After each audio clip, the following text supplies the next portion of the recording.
I just got through talking about web conferencing, which oftentimes is involved is used to share PowerPoints one with another. Um, Sometimes though we just want to focus on the meeting portion or the face-to-face aspect, and there are a couple different technologies for that. Many people are familiar with Skype. Cisco is another company that offers a product in this space.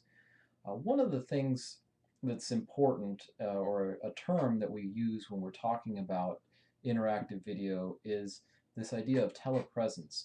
It's and this expresses the idea of how faithfully does the does the medium replicate being face to face.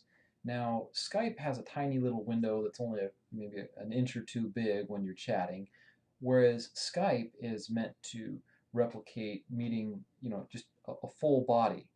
I'll show you an example. So here's an example of Skype. It can be blown up to several inches, but it's sort of like looking through a pair of binoculars or something. You don't get perfect quality.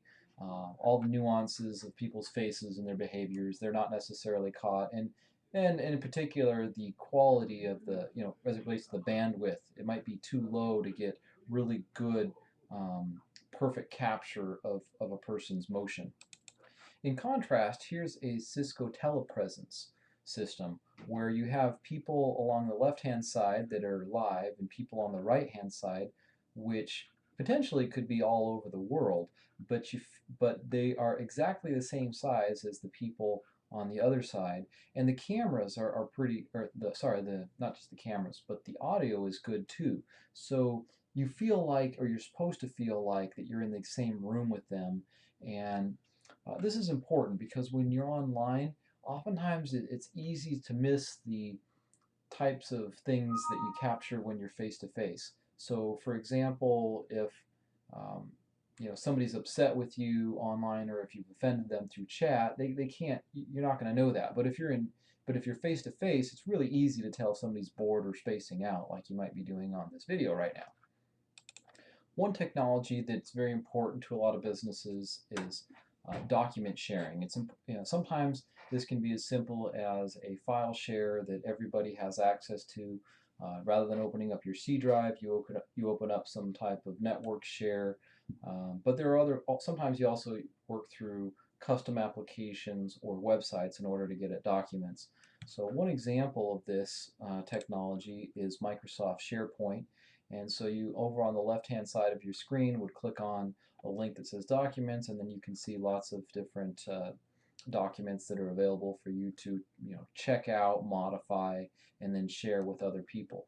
When you're working with a work group or an enterprise, a large number of people, document management becomes very tricky, and so software can be crucial in trying to manage that and share it across many people. Blogs are something probably most of us have seen. This is short for weblog, and it used to be that people would create an entire website just to be able to communicate, and now instead you can just get a blog. You can go to places like blogger.com, or anyway, there's other stuff that's out there, WordPress, and you can say, hey, I want a page where I'm just going to type in little articles. Maybe it's short articles, long articles. I'm going to type stuff in, and some people make a living out of this. And businesses can use blogs to communicate to the public, almost like, imagine, for example, you were going to, share a chief executive officer's thoughts about the industry. They could just have this personal publishing space where they could kind of have a journal, their own diary that they're sharing with the world. So some people use it for personal hobbies, all kinds of stuff. But blogs are just an easy way to create websites, and you know, almost like you would follow somebody with Twitter. Sometimes you want to follow people that have cool weblogs. So in Facebook, you might have just shorter, condensed information, but with a blog page, you can have a lot more information. It's usually organized by date. Wikis represent an additional way to share information. In some ways, it's sort of like a blog. You got a web page where you can share information, but there are a lot of differences. A wiki is really an online encyclopedia. Wikipedia is one example of a wiki. There's actually lots of different wikis out there. So with a wiki, you can go and create a single page that relates to a particular topic, and so you can create your own encyclopedia around given things. So Wikipedia has pretty much articles on everything, but there can be specialized wikis also. So here's one for, there's a little game that you can get for your iPhone or your iPad called Clash of the Clans, and there are a bunch of different things in this game, like there are buildings and troops and spells, and so as a fan, you can go and you can look at pages related to any aspect of this game. In this case, there are cannons that you can get for your village, and they're upgraded through 12 levels. And as you go on down, there's all these tables of information about how much it costs, and what their damage is, and how long it takes to build them, and when you can build them. And so for every single thing in the entire game, there's kind of a complicated set of information that's organized. So rather than having some type of haphazard way of getting this information on the web, somebody just identified what are all the top level topics, and then they organized them into a wiki. So you can do this in business too. A lot of businesses have gone away from technologies like SharePoint, which feel a little bit too restrictive, and gone to things like this where everybody in the whole company can just jump in and edit. They can hit the edit button and change the content around topics that are current and of interest to the company. Social networks are, of course, very familiar to us these days. One of the ways of thinking of them is as a graph, a bunch of people that are connected with dots and lines. And there are lots of researchers who look at this type of thing. One of the reasons why it's important in a business context is because it can facilitate knowledge sharing. And these days, some companies are adopting social networking platforms internally, as well as being part of LinkedIn and Facebook externally. But internally, they adopt their own private networks so they can try to get people to connect and talk to one another that previously did not do so. So whereas you might have people on different continents that would never meet each other normally, you come to find out that you're both graphic designers and you both have an interest in bird watching or whatever it is, and maybe you're a little bit more willing to reach out to one another, especially if you've made some posts online and you feel like it's not too scary to talk to that person. Microblogging is an additional form of blogging. But rather than having a big, huge web page devoted to your comments, it's just a really short one. And I think this got started with cell phones, which with their texting, they only allowed you like 135 characters or something like that per post. And somebody turned that into a website. Now we have Twitter. And yet we found ways to use this. And when we use it in targeted ways, it can be very helpful. So if you're following Twitter feeds related to, say, for instance, the bus that you try to follow, that you want to get on, or a train, it can be really useful to subscribe to this type of information and just get the little blast rather than a big, huge page explanation. So everything can have its own specialized purpose and be very useful in its own given niche. One thing that was used, started to become popular, but I don't see as popular now, is this idea of virtual worlds. There's a game, well, it's a website called Second Life. You can go and create your own avatar in there and walk around and interact with other people. And for a while, people were doing concerts and business meetings in this virtual avatar environment. But it's kind of really faded, I think, in popularity rather than taken off like people thought it would. I think it's just a little bit too weird. One of the ideas for the future, and the future is here now, is that we would have unified communications, meaning that of all the different ways that people can contact us, whether it's by Skype or Google Hangouts or our cell phone number or video or just whatever ways there are to contact us, it gets a little, or social networks, it gets a little burdensome to manage all of those points of contact. And so software that combines all the different services into one, maybe putting it onto your phone or putting it into your car somehow, this is the idea of unified communications. Because the technologies are always changing in this space, it's probably hard to get a perfect unified communication device. As far as I can tell, the cell phone's probably about as close as we have to this right now, where you can manage lots of different services all in one place.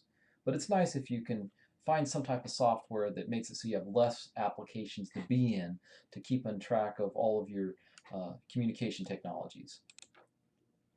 Now, although communication is communication, there are differences when you communicate online versus face-to-face.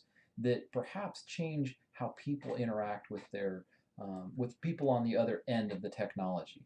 So some important aspects of our common communication tools that we use today. I'll skip the first one about how it's unfamiliar, but rather things like reduced media richness. So for example, when you're not seeing somebody face to face, when you're using just a chat message, you don't get all of the insight. You might be offending somebody by saying something a certain way, saying it really briefly, and you didn't mean to.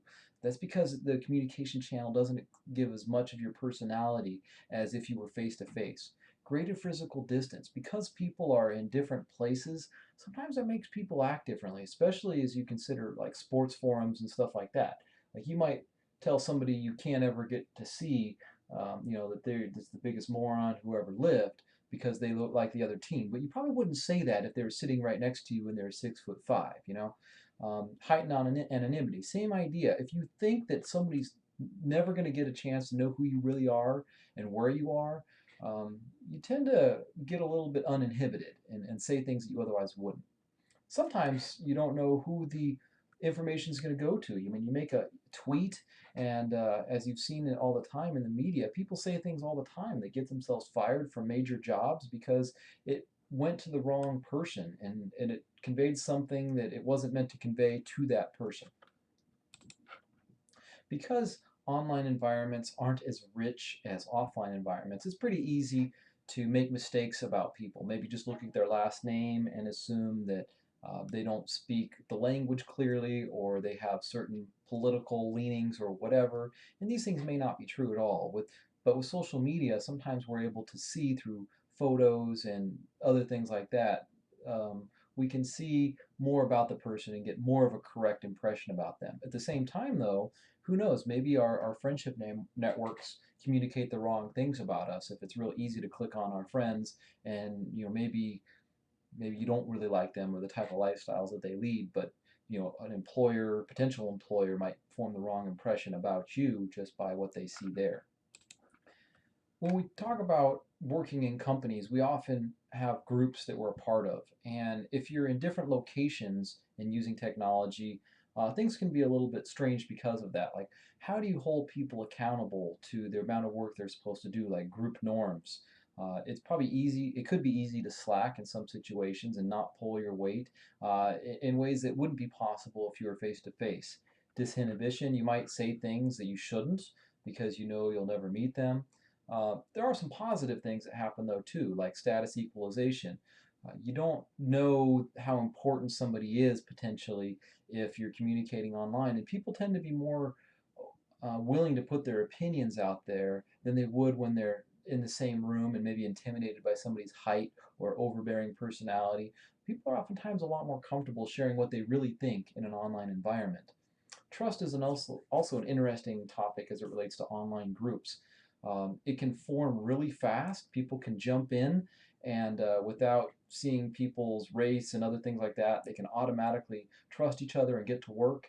At the same time, little things can happen and completely destroy the group dynamics in a short amount of time.